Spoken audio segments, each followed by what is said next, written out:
जय जगन्नाथ मोर भाई और भौणी माने आशा करुच्ची समस्ते भलरे थिबे एवं खुशी थिबे।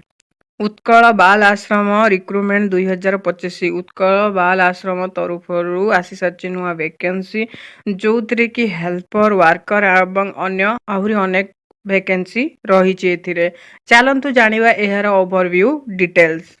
सर्वप्रथमे उत्कल बाल आश्रम रिक्रुटमेंट 2025 डिटेल्स। ऑर्गेनाइजेशन नेम रही है उत्कल बाल आश्रम Odisha. Type of job contractual job रही आपणकर category Odisha government job. Name of the post various post रही एप्लिकेशन मोड ऑनलाइन जहाँकि थ्रू ईमेल माध्यम आपण एथिरे अप्लाई करि परिबे एवं ऑफलाइन जहाँकि स्पीड बा रजिस्टर पोस्ट माध्यम आपण एथिरे अप्लाई करि परिबे। नेक्स्ट रही है hard copy submitted by through register post बा स्पीड पोस्ट।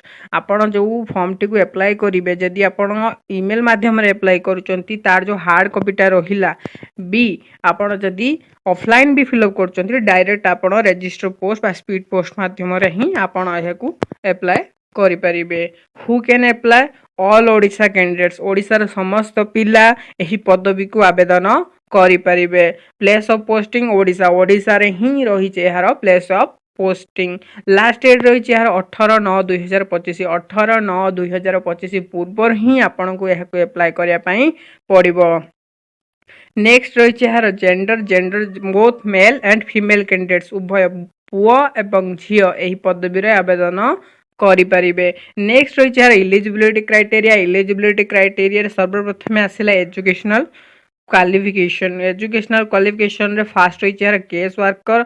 जदि आपण केस वर्कर पई अप्लाई करूछंती ताहले आपणकर master degree in social work sociology keema anthropology keema psychology और रिलेटेड फील्ड MBA HR और any other master degree at least 2 year experience with government by NGO by legal matters preferably women and child rights। एथिरे आपणकर computer proficiency रहिबा भी निहाती आवश्यक। जदि आपण case worker पई अप्लाई करछन ताले एतिकी आपणकर एजुकेशनल क्वालिफिकेशन रहितिबा आवश्यक। आपणकर मास्टर डिग्री जहाँ भी हेले सोशल वर्क कि सोशियोलॉजी कि एंथ्रोपोलॉजी कि साइकोलॉजी रे रही आवश्यक। एमध्य गोटे नहले आपण एहियार जो फील्ड रही रिलेटेड फील्ड जहाँकि MBA HR आपण करदेले चलिबो किंबा आपणकर जदि मास्टर डिग्री सरीची ताहले आपणकर 2 इयर्स एक्सपीरियंस मध्य मागुची एथिरे। जदि आपणकर वुमेन एंड चाइल्ड राइट्स पई अछि माने सेही सब्जेक्ट ऊपर ताले आपण एथिरे करि परिबे। एथिरे आपणकर कंप्यूटर प्रोफिशिएंसी मागुची। कंप्यूटर प्रोफिशिएंसी मतलब कंप्यूटर रो आपणकर मतलब कंप्यूटर पूरा जानिथिबा आवश्यक। नेक्स्ट रही हाउस मदर पई जदि आपण graduate in any discipline preference रही science psychology sociology education social work graduate. जदि आपण साइंस रे ग्रेजुएट करिसंती जदि आपणकर साइंस किबा साइकोलॉजी किबा सोशियोलॉजी तो आर्ट्स रे जाउची एजुकेशन भी आर्ट्स रे जाउची आ सोशल वर्क आपण हाउस मदर रे अप्लाई करि परिबे। नेक्स्ट रहिला पैरामेडिकल स्टाफ रे जदि आपण BA BCom BSc कोउथरे भी ग्रेजुएशन करिसंती ताहाले आपण एथिरे अप्लाई करि परिबे। नेक्स्ट रहिला एजुकेटर रे सेमती को आपण कंप्लीट करिसंती ता सहित BD करिसंती ताहाले आपण अप्लाई करि परिबे। बीड को से प्रिफर करुँच जदि आपणकर यही दुईटी क्वालिफिकेशन अच्छी ग्रेजुएशन सहित BD ताहले आपण एजुकेटर रे अप्लाई करि परिबे। नेक्स्ट होइछ यार art and craft cum music teacher. जदि आपण कंप्लीट करिसंती degree in fine art and craft और म्यूजिक ताहले आपण एथिरे art and craft cum music teacher रे अप्लाई करि परिबे। नेक्स्ट होइछ यार PT instructor cum yoga trainer. जदि आपणकर मिनिमम +2 क्वालिफिकेशन रहिछि ताहा सहित CPD किबा BPD किबा MPD 1 month yoga instructor training preferred. जदि आपण सबू रहिछि आपणकर एजुकेशनल क्वालिफिकेशन ताहाले आपण PT instructor cum yoga trainer रे अप्लाई करि परिबे। नेक्स्ट होइछि कुक हेल्पर कम नाइट वॉचमैन हाउसकीपर। जदि आपण complete करिसंती under matric 8th 9th 10th ମଧ୍ୟରେ ଆପଣଙ୍କର କ୍ୱାଲିଫିକେସନ୍ ରହିଛି ତାହେଲେ ଏଥିରେ ମଧ୍ୟ ଆପଣ ଆପ୍ଲାଏ କରିପାରିବେ। पोस्ट नेम आउ वैकेंसी डिटेल्स केस वर्कर पाई रही मेल और फीमेल गोटे रही हाउस मदर पाई फीमेल गोटे रही पैरामेडिकल स्टाफ मेल और फीमेल गोटे रही एजुकेटर मेल और फीमेल गोटे रही art and craft cum music teacher mail और फीमेल गोटे रही PT instructor cum yoga trainer mail और फीमेल गोटे रही कुक फीमेल गोटे रही हेल्पर कम नाइट वॉचमैन मेल गोटे रही हाउसकीपर मेल और फीमेल गोटे रही एथरे मेल और फीमेल मतलब आपण एठी उभय पुओ एवं झियो अप्लाई करि परिबे से आपणकर एजुकेशनल क्वालिफिकेशन और आपणकर एक्सपीरियंस देखिकी से माने आपणक मध्यरु जनकु प्रिफर करिवे बा चूज करिवे।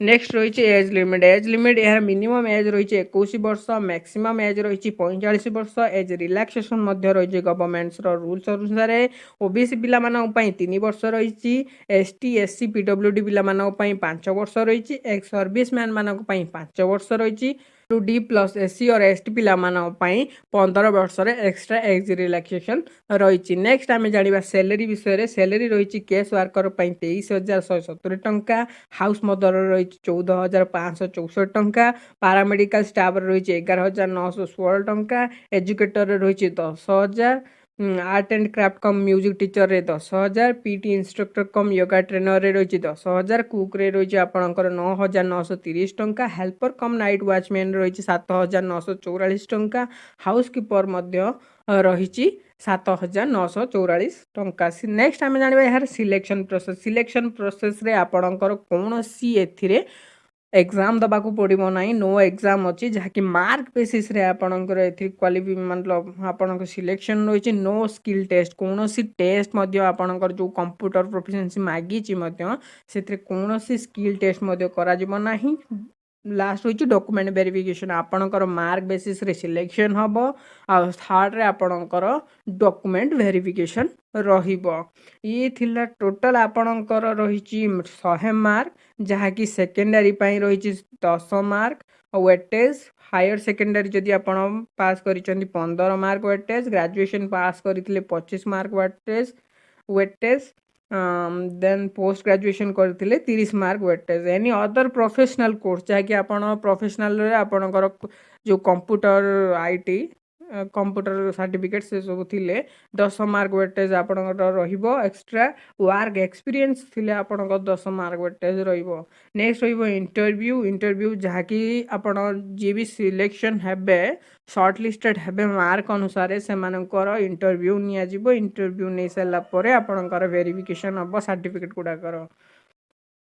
नेक्स्ट आमर रही एप्लिकेशन फीस कौन सी वर्गर पिला मानकु कौन सी देय दबाकू पड़ो ना कहीं ना संपूर्ण मुक्त बा मागणा अटे सब वर्गर पिला मानक पाई।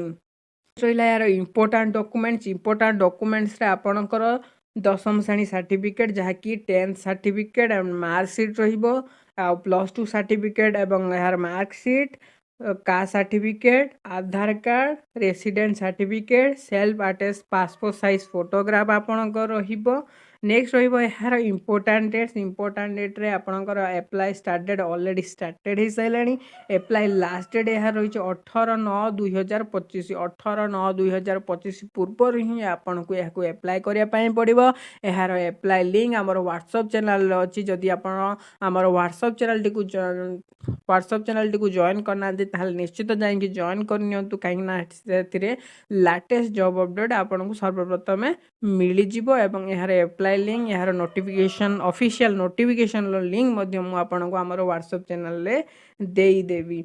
नेक्स्ट रहिला यार इंपोर्टाट नोट्स में मुझे कहवाई चाहूँगी आपड़ जेकोसी भी फॉर्म को भी अप्लाई करुँच तो निश्चित भाव में केयरफुली अप्लाई करूँ कौन सी मिस्टेक करूँ ना कहीं आपणकर गोटे छोट भूल पूरा फॉर्म टी रिजेक्ट करदेवार संभावना रही।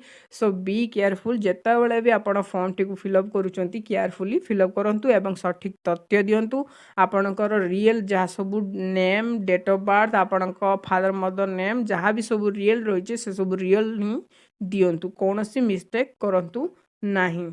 तो नेक्स्ट रहा यार एप्लाय लिंक आमर व्हाट्सएप चैनल इजिली मिल जाव जदि आप जॉइन करना निश्चित भाव में जॉइन करके सेठी आप इजिली पाइपर ये आज वीडियो जदि वीडियो को आपको भल लगी निश्चित भाव में लाइक शेयर एंड सब्सक्राइब करने को भूलें रही। जय हिंद, वंदे मातरम, नमस्कार।